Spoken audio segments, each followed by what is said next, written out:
This just in, House Speaker Kevin McCarthy has opened a formal impeachment inquiry against President Biden based on House Republicans' probes into the foreign business dealings of the Biden family. Let's watch.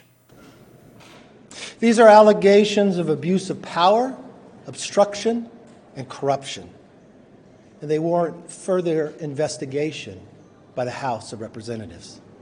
That's why today I am directing our House committee to open a formal impeachment inquiry into President Joe Biden. This logical next step will give our committees the full power to gather all the facts and answers for the American public. That's exactly what we want to know, the answers. I believe the President would want to answer these questions and allegations as well. This effort will be led by Chairman James Comer at the Committee on Oversight, in coordination with Chairman Jim Jordan for Judiciary Committee and Chairman Jason Smith on Ways and Means. Now, the White House responded to these developments as they were reported this morning. Spokesperson Ian Sams tweeted, "Opening an impeachment inquiry despite zero evidence of wrongdoing by the president is simply red meat for the extreme right wing so they can keep baselessly attacking him." Are you surprised by this, Robby?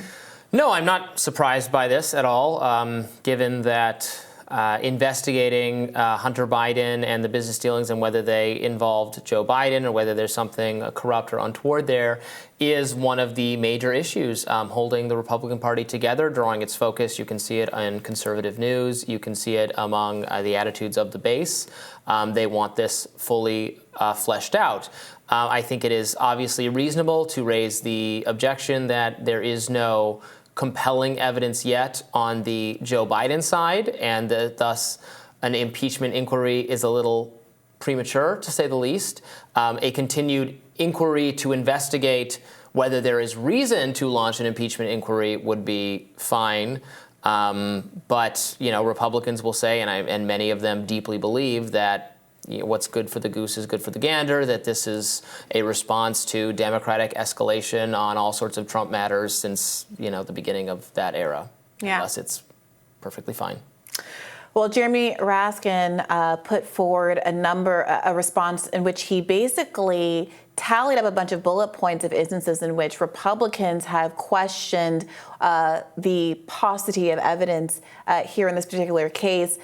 He notes that on Fox News, Steve Doocy has repeatedly questioned Chairman Comer's inability to point to, quote, any evidence that shows President Biden is compromised, that any policy was ever influenced, or that any crime was committed, even stating, quote, you don't actually have any facts to that point. You've got some circumstantial evidence. And the other thing is all of those names, the one person who didn't profit there's no evidence that Joe Biden did anything illegally.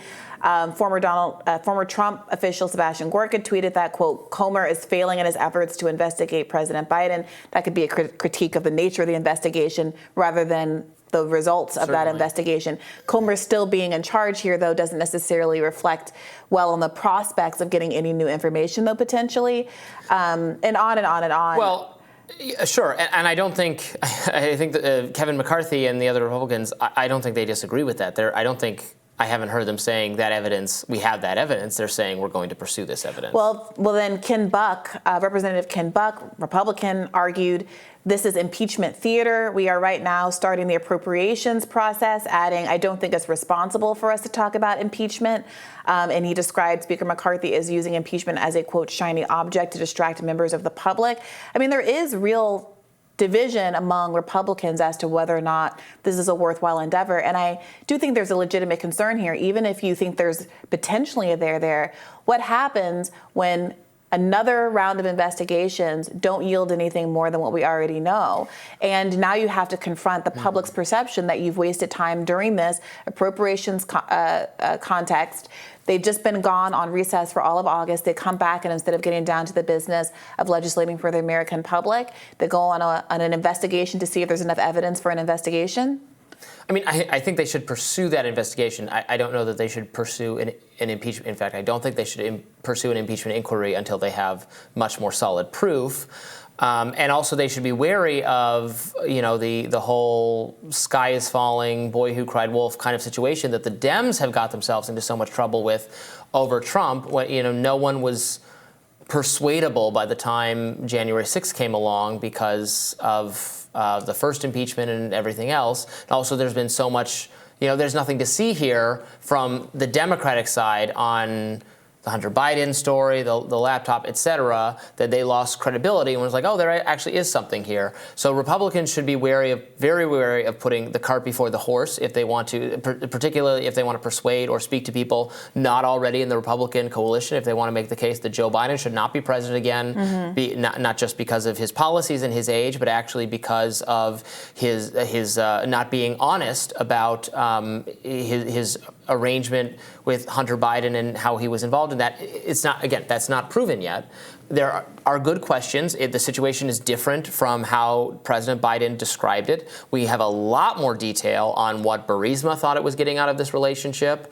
Hunter Biden putting, phone calls, having Joe Biden call in to these dinners he was having, these meetings, the dinner that Joe Biden attended. There are still a lot of very valid questions about what Joe Biden did vis-a-vis Ukrainian policy, why Hunter Biden's salary gets cut when Joe Biden is no longer the vice president. But again, that is circumstantial, and I think it should be continued to be investigated. Glenn Greenwald applauded Nancy Mace for asking about these supposedly suspicious bank reports that are shocking given the huge amounts, and criticized. We played this clip earlier of Nancy Mace talking to Caitlin Collins, where and Glenn is criticizing Caitlin and the rest of the media for seeming like totally uninterested in what these bank reports might show.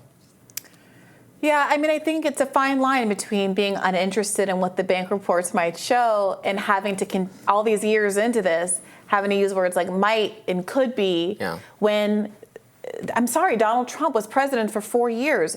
It can't just be Biden's administration has been blocking a real investigation into what happened here. We're talking about events that happened long before Joe Biden's presidency, events that happened while he was vice president. That's the hook. The idea that he, as a vice president, was using the office in a pay-for-play scheme. So, look, something might happen. I think the Republicans should be hoping and praying that there's anything new that turns up, or I think we might start to experience the same kind of exhaustion and disappointment that, we've been experiencing covering some of this alien news when it doesn't seem like any new stuff is dropping. And on top of that, it's more serious because this is what I was saying with the woke stuff before. At the end of the day, I think Americans experiencing all this economic precarity, which the Republicans have been highlighting, and fairly so, are not going to look kindly at the idea of what looks like a circus when they're paying these people six-figure salaries to legislate on their behalf. And it's the same is true of the Democrats. I think the impeachments, to your point, were largely empty, but the difference is the Democrats are no longer playing with impeachments.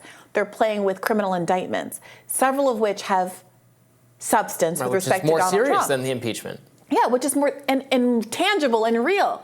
You can say that it was a political prosecution, but Donald Trump messed up by not just responding to the document request, and he broke the law, allegedly. Donald Trump has credible allegations of not just saying some bad things on one, or some spicy content on 1/6 from a podium, but of committing fraud and document fraud and all these other kinds of things in the context of the fake slates of electors and the like. You can assert that they're credible. Millions of Americans don't think they're credible. Millions of Americans do. Well, this impeachment inquiry is going to happen, and the way the impeachment inquiries happen, it's not even sure if it's going to get out of the House. Yeah. Meanwhile, Donald Trump is having to show up for court dates, and his attorneys are selecting juries, and that's happening. That's a real thing that's happening in states across the country. And so I don't know.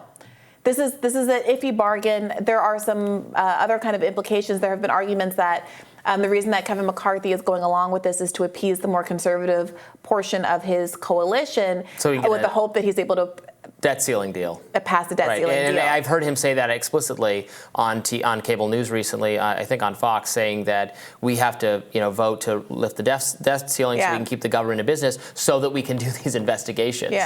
Because many in his coalition are perfectly happy. They have been in the past to have a government shutdown. He's trying to avoid that by making the case that the investigations need to continue. So that's very important subtext for what's going on here. And that in and of itself is kind of a vote of no confidence. If he's only going along along with it to appease a small faction of the Republican coalition? You said earlier that... Is he going to be putting his full weight behind it? You said earlier that the fact that the Trump administration could have looked into this and done something about it and didn't as good evidence or against they did and didn't find anything. Yeah, I mean, I don't know how your garden variety Republican feels about this, but the Trump administration's chaotic and confused approach does not necessarily mean their lack of competence on accomplishing a lot of the things Trump set out to do with respect to the weaponization of the federal government.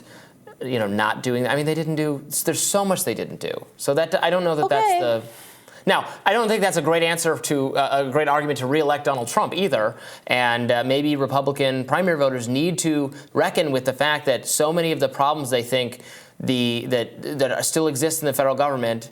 Why is Trump the person to answer it again? They're getting jerked around. Donald Trump says, elect me and I'm going to throw the Bidens in jail. It doesn't happen for one reason or another. Maybe there wasn't anything to find. Maybe they did find things, but this is a point that Michael Del Rosa was making when we got back and forth. We're in the back and forth with him last week. He's like, well, Republicans have done other pay-for-play stuff too. I think that's a very good reason why nobody wants to potentially touch this, because if your kid can do it, my kid can do it. We've seen this with regulating stock trading in Congress. Yeah. Everyone, in a bipartisan way, is kind of like, okay, let's just keep doing this because we all benefit. That could be plausibly why Donald Trump didn't decide to bring the hammer down on Biden's kids. He's got plenty of kids of his own. I don't know. This is all speculation. But at the end of the day, instead of the business of doing things that are important, that Donald Trump ran on, that are populist in nature, that are geared toward making the lives of poor and working class people better, we're treated to a bunch of Congress members coming back from their August vacations while the rest of America has been slaving through the summer and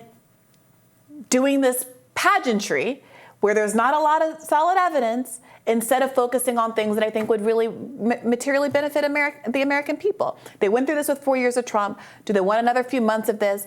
Instead of doling out appropriations, again, that are going to localities that are supposed to benefit American people. We can walk and chew gum at the same time. Can we they? Can get answers on what is going on with the Biden. Because Trump didn't.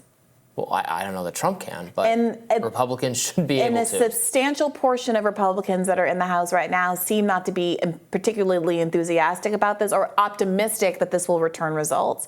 And Kevin McCarthy, it seems, is in that flank. Well, I think he knows that having a government shutdown would be bad for Republicans. It has not helped them in the past with poll numbers, and this is a way to prevent that. So it's actually good politics if it. Well, no, because part of the argument is that he thinks that he's going to be able to make that pitch, but there is one person who has the authority to designate what stays open, what small number of officials get paid through a shutdown to keep the bare minimum going, and that's Kevin McCarthy. So the people who want there to be an impeachment, the Freedom Caucus or what have you, are in a position where they can say, well, you keeping the Biden investigation going, the impeachment inquiry going, has nothing to do with whether or not there's a shutdown. Those things are decoupled in terms of this. They have to shut down a lot of stuff, so then it becomes a matter of priorities. I think that's getting into the weeds a little. I mean, I'm not saying you're wrong, but I think the simpler argument that we can't shut down the government because the government has important work to do investigating the Bidens is a pitch you can make. But we'll see. We'll see. More Rising for you right after this.